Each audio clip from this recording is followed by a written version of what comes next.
The Ugandan Jews, known as the Bayudaya, these are a small community in eastern Uganda who converted to Judaism when Jews came to Uganda, as the British government made the historical proposal to give Uganda to Jews.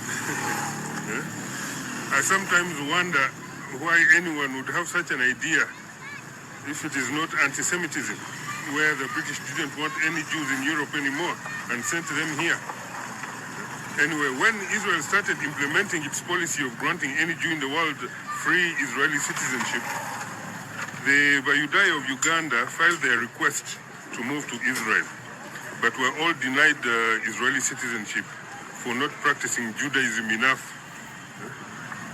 However, the white South Africans who converted to Judaism as the racist apartheid regime collapsed in 1994.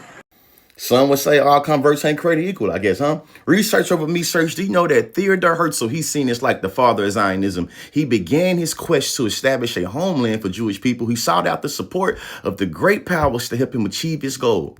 In this next part I'm about to read, I always ask myself the question, what made it where the English government believed they was ordained by Jesus Christ to carry out the will of God on the earth? This is what they say. In 1903, Herzl turned to Great Britain and met with Joseph Chamberlain, the British Colonel Secretary, and others high-ranking officials who agreed in the principle to Jewish settlement in East Africa. It's like not only was Theodor Herzl an atheist, this man really turned to the British Empire, who was obviously implicated in a whole bunch of anti-Semitism because they was trying to kick Jews out of Europe.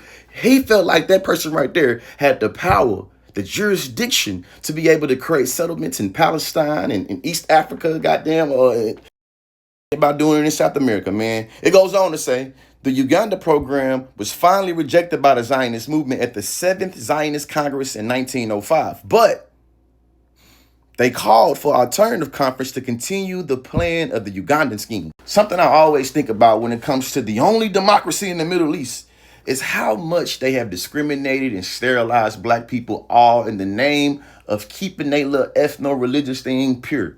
Because y'all know what they did to the Ethiopian Jews, right? Documents show that they received contraceptive shots without their consent, meaning they were sterilizing them. And the Ugandan Jews didn't get automatic citizenship to Israel?